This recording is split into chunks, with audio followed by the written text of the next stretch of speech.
La question qu'on saute ce dimanche avec le développement des ventes aux enchères, non plus en salle, mais directement en ligne sur Internet. On y trouve des professionnels, mais également de plus en plus de particuliers. Alors, quels sont les conseils pour éviter les pièges? Yacine Mili, Jean-Marc Nouknouk et Jean-Marie Lecartier.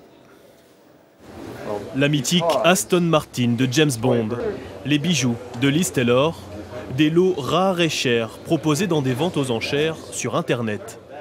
Pour répondre à la demande d'une nouvelle clientèle, moins experte et plus modeste, des sites de vente aux enchères en ligne fleurissent sur la toile. Vianney Delour même les beaux objets. Une icône grecque du XVIIIe siècle achetée 1 800 €, une peinture italienne des années 70, 300 €, des œuvres d'art qu'il a dénichées sur Internet. J'ai jamais mis les pieds dans une salle de vente, alors j'ai déjà vu des catalogues de vente, mais je sais qu'il y a des cotes, je sais que c'est des lieux en général réservés aux professionnels, il faut s'y connaître, il faut savoir quand y aller, il faut savoir comment acheter. J'ai pas le temps, ça m'ennuie. Aujourd'hui, 10% des ventes d'objets d'art dans le monde se font sur Internet. L'âge moyen des acheteurs, lui, est passé de 50 ans en 1985 à 35 ans aujourd'hui.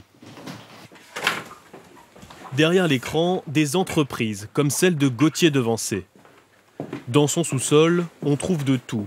Des statuettes antiques, une épée du 19e siècle, un véritable bric-à-brac à tous les prix. Chaque jour, il met en ligne 30 à 40 pièces sur son site. Je pense que les objets d'art, on peut en acheter à tout prix. Vous avez des objets d'art à 100 €, à 50 €, et puis également à 10, 20, 30 ou plus. Et un objet d'art, il y a quelque chose de pérenne, et qui est beaucoup plus pérenne que tout ce que la société moderne vous offre aujourd'hui. Au passage, il prend une commission de 5% sur les ventes.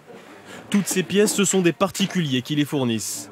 Avec la crise, il n'hésite pas à faire expertiser tous ces objets qui encombrent leur grenier. De cheminée, on compte aux alentours de 200-300 €. Pour le surtout, on va mettre entre 150 et 250, quelque chose comme ça.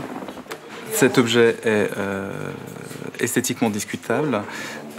Simplement, on s'aperçoit que cet artiste fait de très bons prix régulièrement en vente publique et on arrive à cette estimation de 600-800 €. Mais il y a tout de même des précautions à prendre avant d'acheter en ligne.